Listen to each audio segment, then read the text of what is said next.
Let's go sports!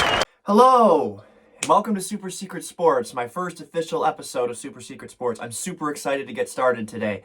So let's just, don't really have an intro, you already kind of saw it, so let's just jump right in.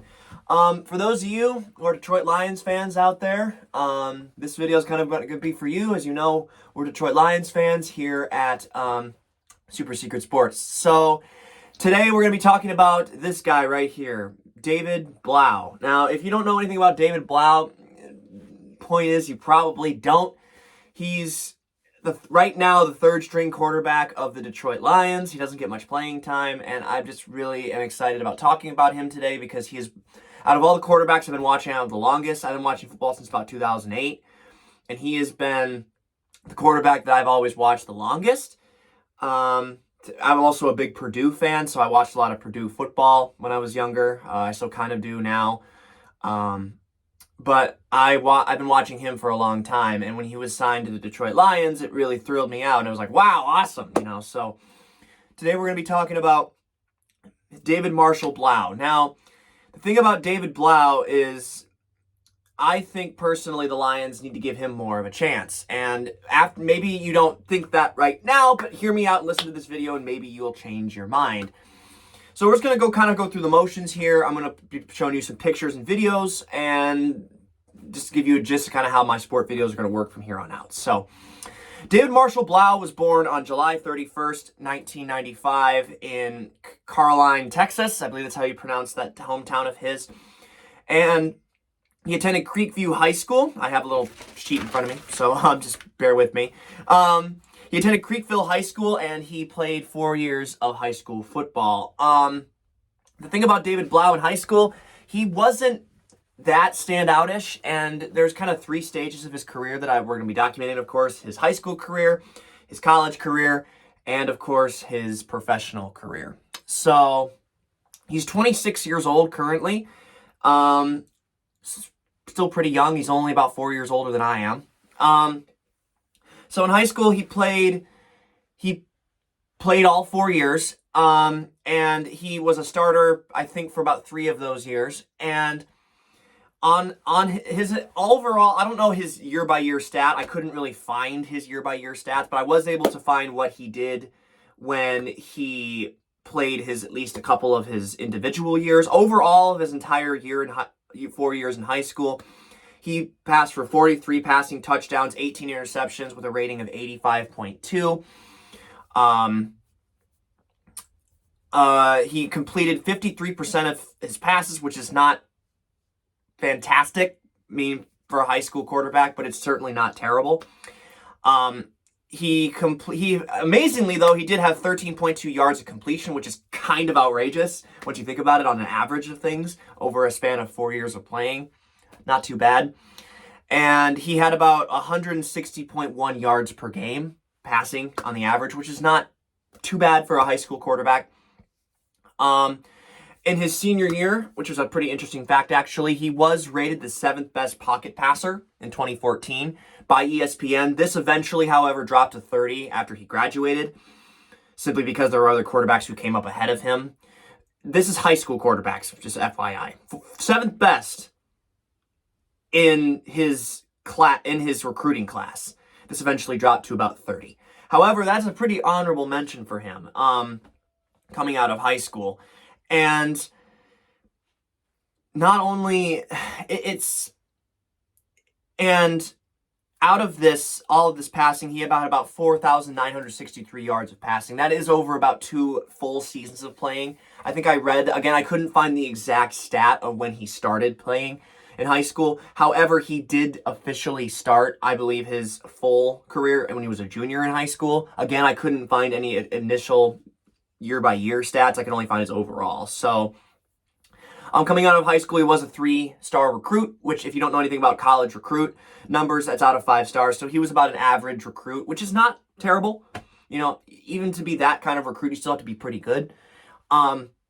He committed to Purdue, and he had a little flirtation thing, I think, going with Texas A&M, but that never materialized. He did officially commit to Purdue on June 16th, 2013. So when he went to Purdue, This is a Big Ten school, by the way, and plays in the same conference as Michigan, Michigan State, Ohio State, Indiana, Northwestern, Nebraska, Penn State, Maryland, Rutgers. That's the Big Ten. And for those of you who don't know college stats extremely well, just filling you in there. So in his college career actually went extremely well. It took a little while for him to build it up, but eventually he did get there. His freshman year, he did redshirt, and redshirt means that you kind of just sit out and you kind of like develop yourself a little bit. And that's exactly what he did. His freshman year at Purdue, he did redshirt freshman. However, due to injury and to the starter quarterbacks and due to the fact that he was performing better in practice than initially thought, he did start a few games his freshman season. Head coach Hazel redshirted him, but however, he did move him up. Like I said, on September 22nd, he made his first official start. And overall, he didn't do too bad. His freshman year, he did throw for 10 touchdowns, 8 interceptions, 1,574 yards with a 57% completion percentage and an overall rating of 108. So that's not too bad. His sophomore year, he was named the official starter for the entire season. He did play a full-length season where he regressed and he was kind of a turnover machine. Didn't do extremely well. However, this was his first full year. He did pass for 25 passing touchdowns, 21 interceptions, 3,352 yards, 57% of his passes completed with an overall rating of 119. That is marginally better. However, he's still kind of a turnover machine like his freshman season up to this point. He has still thrown more touchdowns and picks, though, and more yards in just 2 seasons compared to his high school. So he's already doing better than I think personally what he could have been doing. His junior season, injury and other QBs limited his playing time. He did not play a full season. However, he did still get playing time and did pass for 9 touchdowns with only 4 interceptions, 1,103 yards, 65% of his passes completed. That's a huge jump up from a 57. And he got a rating of 137, which a good note is that 137 is considered a perfect NFL passing rating. So, not too bad. His senior season, however, this is the pinnacle of what he did. His senior season at Purdue, which is when I really started watching him, because up to this point, he'd been kind of hit or miss. However, his senior season at Purdue defined. I think if he didn't have a senior year like this one I'm about to say to you, he probably wouldn't have gotten into the NFL, because up to this point, he was kind of hit or miss. This, however, 2 back-to-back good seasons, I think got him into the NFL. His senior season, he passed for 25 passing touchdowns, only 8 interceptions, with 3,522 passing yards. 66.5% of his passes were completed with an overall rating of 159.1.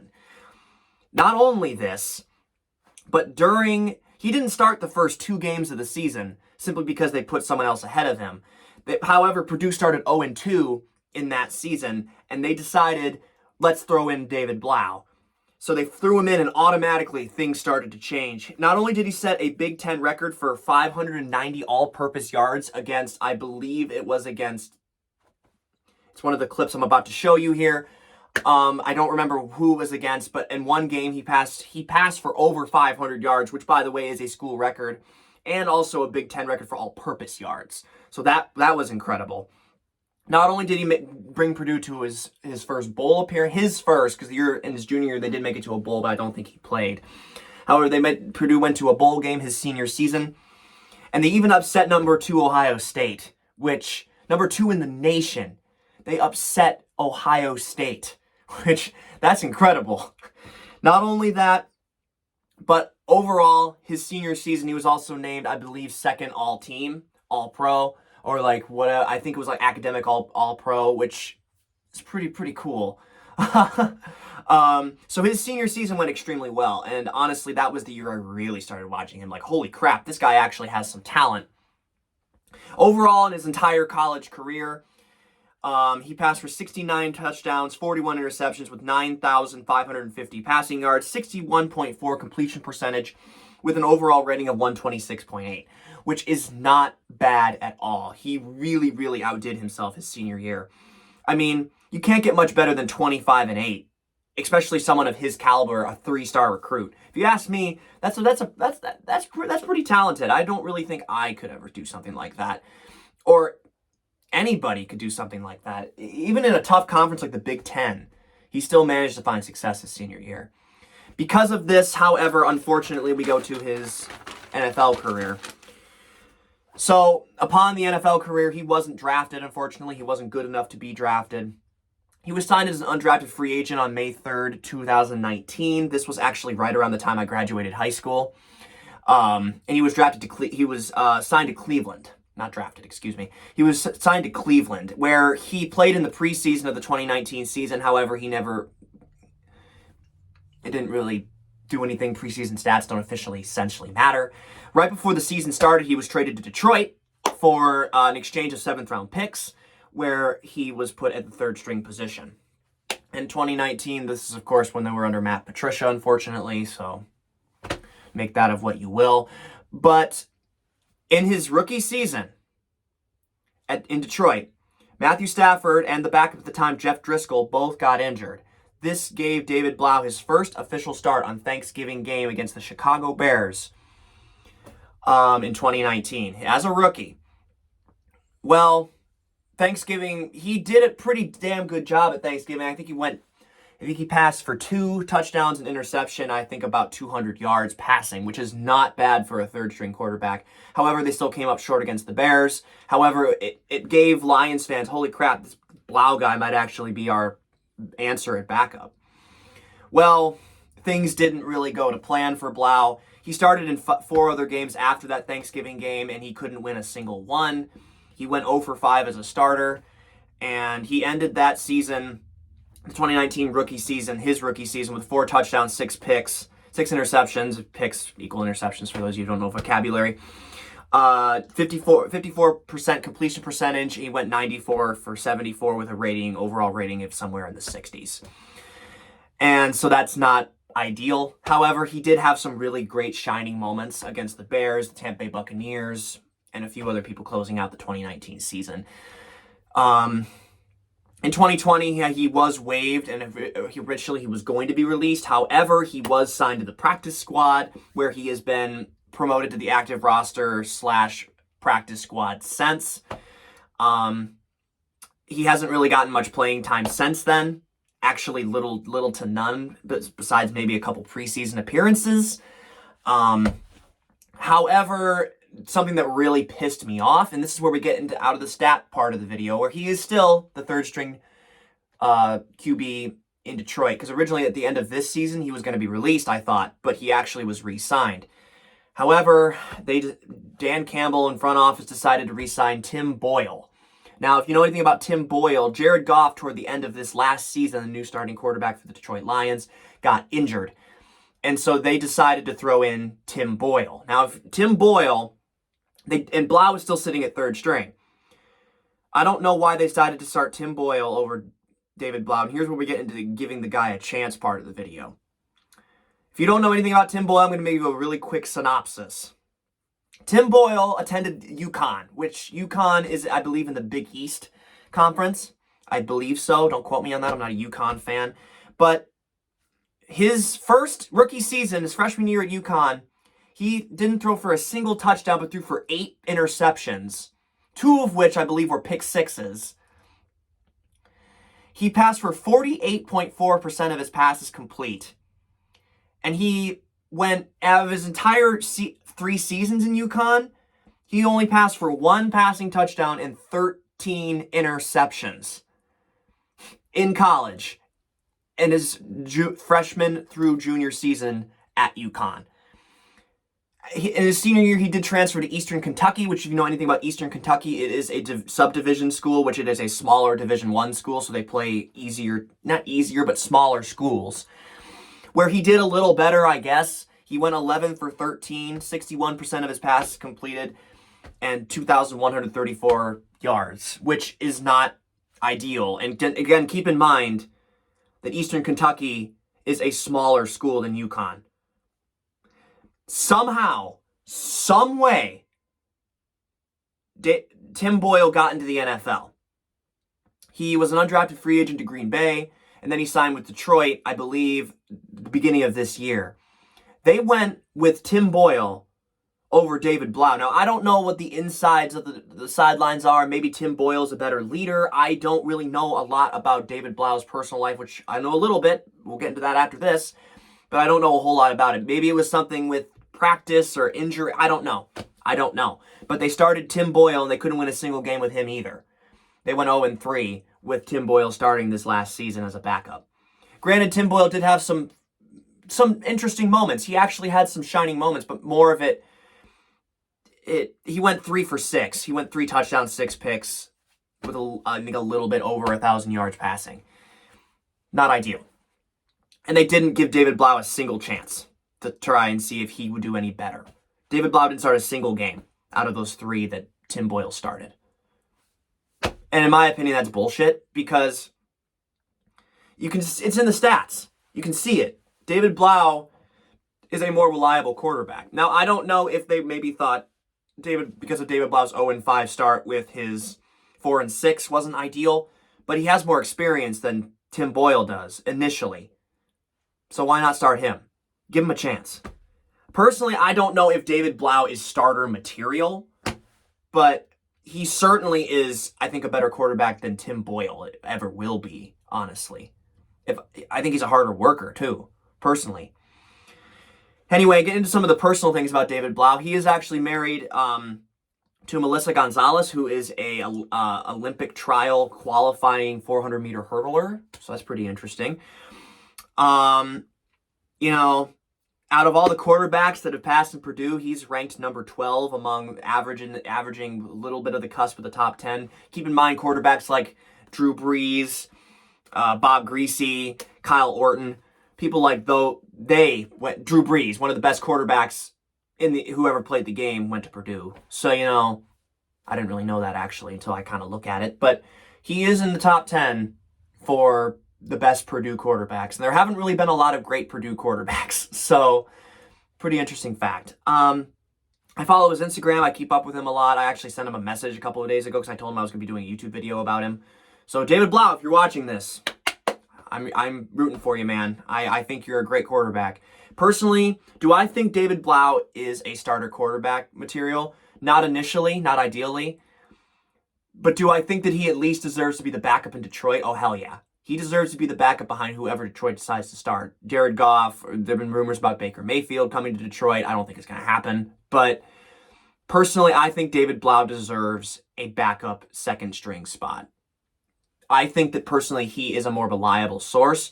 I got into an argument over a Facebook page the other day on my Detroit Lions fan page that he's not worth it because he played in only 5 games. Yeah, but he has a better track record. Personally, if I was a coach, I'd say who has a better track record leading up to this point? Who is working harder? Because if you go 0-8, 0 touchdowns and 8 interceptions, and 1-13 in a Division I school, but David Blough at a Division I school manages to go 64 or 47 or whatever the statistic I said in touchdown to interception ratio. Why would you start somebody who has never, in his entire career in general, never thrown more touchdowns than picks? Tim Boyle, when you have somebody who had an incredible senior year and still needs to be developed a little bit more and has a better track record, who played in a Division I school and succeeded when the other one couldn't. David Blough. Doesn't make any sense to me. For the Detroit Lions fans watching this, what do you think about David Blough? What do you think about him playing second string? What do you think about him in general? Put your comments below. I'm really interested to hear about it. Other than that, that's pretty much all I got for you guys today. I really enjoyed making this video today. It was a lot of fun. I really hope you enjoy watching it. So, you guys, just you guys know the drill, if you're from my other channel. Make sure you subscribe to my main channel, Super Secret Garden, and this channel for more sports-related content. I'll see you guys in the next video. Thank you, and goodbye.